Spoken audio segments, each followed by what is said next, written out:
Assalamualaikum warahmatullahi wabarakatuh. Halo negarawan muda Indonesia. Kali ini kita akan membahas tentang KD 3.2, menelaah makna, kedudukan, dan fungsi Undang-Undang Dasar Negara Republik Indonesia tahun 1945 serta peraturan hukum lainnya dalam sistem hukum nasional. Nah, kali ini pertemuan pertama kita akan membahas kedudukan dan makna pembukaan Undang-Undang Dasar Negara Indonesia tahun 1945. Mari kita simak bersama. Pengertian UUD Negara Republik Indonesia tahun 1945. Pengertian kata Undang-Undang Dasar menurut UUD NRI tahun 1945 mempunyai pengertian yang lebih sempit daripada pengertian hukum dasar, karena yang dimaksud Undang-Undang Dasar adalah hukum dasar yang tertulis, sedangkan pengertian hukum dasar juga mencakup hukum dasar yang tidak tertulis. Nah, apa itu hukum dasar tertulis dan tidak tertulis? Nanti akan kita bahas bersama. Kalau berbicara Undang-Undang Dasar, kita berbicara juga tentang konstitusi. Nah, apa itu konstitusi?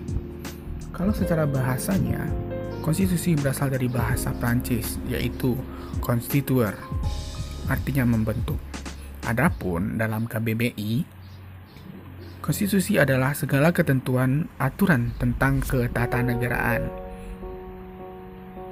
Dengan demikian, konstitusi adalah hukum dasar yang dijadikan pegangan dalam penyelenggaraan suatu negara. Nah, di Indonesia, konstitusi itu lebih dikenal dengan Undang-Undang Dasar Negara Republik Indonesia tahun 1945.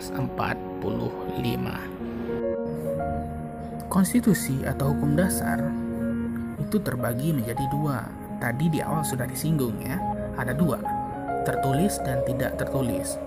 Tertulis merupakan konstitusi yang dituangkan dalam sebuah dokumen formal. Contohnya Undang-Undang Dasar Negara Republik Indonesia tahun 1945. Nah, yang tidak tertulis merupakan konstitusi yang tidak tertuang dalam dokumen formal, seperti kebiasaan-kebiasaan, kesepakatan-kesepakatan, konvensi, dan lebih sederhana lagi atau lebih simpel lagi contohnya adalah pidato kenegaraan presiden pada tanggal 16 bulan 8. Itu setiap tahunnya seperti itu pidato presiden. Selanjutnya masuk kita kepada kedudukan pembukaan Undang-Undang Dasar Negara Republik Indonesia tahun 1945. Kedudukan berarti posisi atau tempat. Nah, secara kesimpulannya dapat kita poinkan beberapa sebagai berikut. Yang pertama, pasal-pasal dalam Undang-Undang Dasar Negara Republik Indonesia tahun 1945 merupakan penjabaran dari pembukaan UUD NRI tahun 1945. Yang kedua, pembukaan UUD NRI tahun 1945 ada 4 alinea, yang masing-masing alinea memiliki karakteristiknya, serta nilai dan makna penting bagi bangsa dan negara Indonesia. Poin yang terakhir adalah nilai-nilai bersifat universal dan lestari.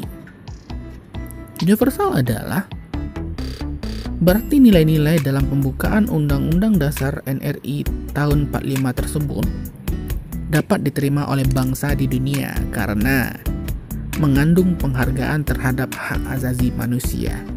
Sedangkan lestari berarti mampu menampung dinamika masyarakat dan akan tetap menjadi landasan perjuangan bangsa Indonesia.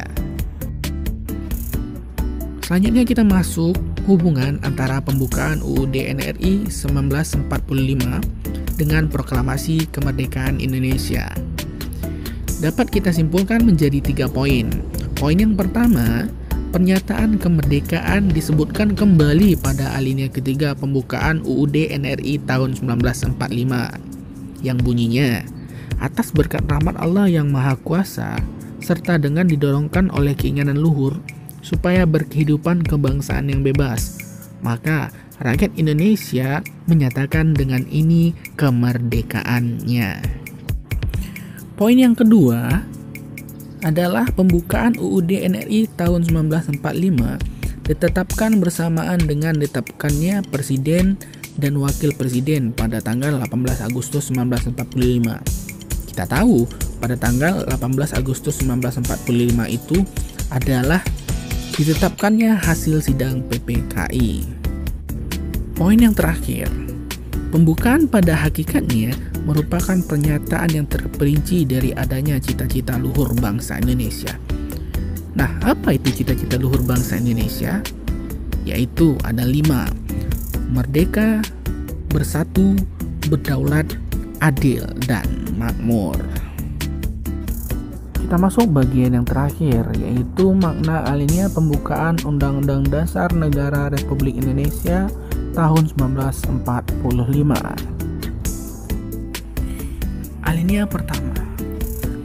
Makna alinea pertama ini lebih kepada menunjukkan keteguhan dan tekad bangsa Indonesia untuk menegakkan kemerdekaan dan menentang penjajah. Karena pada alinea pertama ini terdapat kata-kata bahwa kemerdekaan itu ialah hak segala bangsa dan penjajahan di atas dunia harus dihapuskan. Pada alinea kedua, menunjukkan kebanggaan dan penghargaan atas perjuangan bangsa Indonesia selama memperebutkan kemerdekaan, serta kemerdekaan yang diraih harus mampu mengantarkan rakyat Indonesia menuju cita-citanya tadi, yaitu merdeka, bersatu, berdaulat, adil, dan makmur. Pada alinea ketiga ini, makna yang kita ambil dapat 2 poin. Yang pertama, kemerdekaan Indonesia selain dari perjuangan bangsa Indonesia merupakan pemberian dari Tuhan yang Maha Kuasa. Yang kedua, kemerdekaan Indonesia didapat karena adanya keinginan luhur bangsa Indonesia supaya berkehidupan yang bebas, yang merdeka tadi.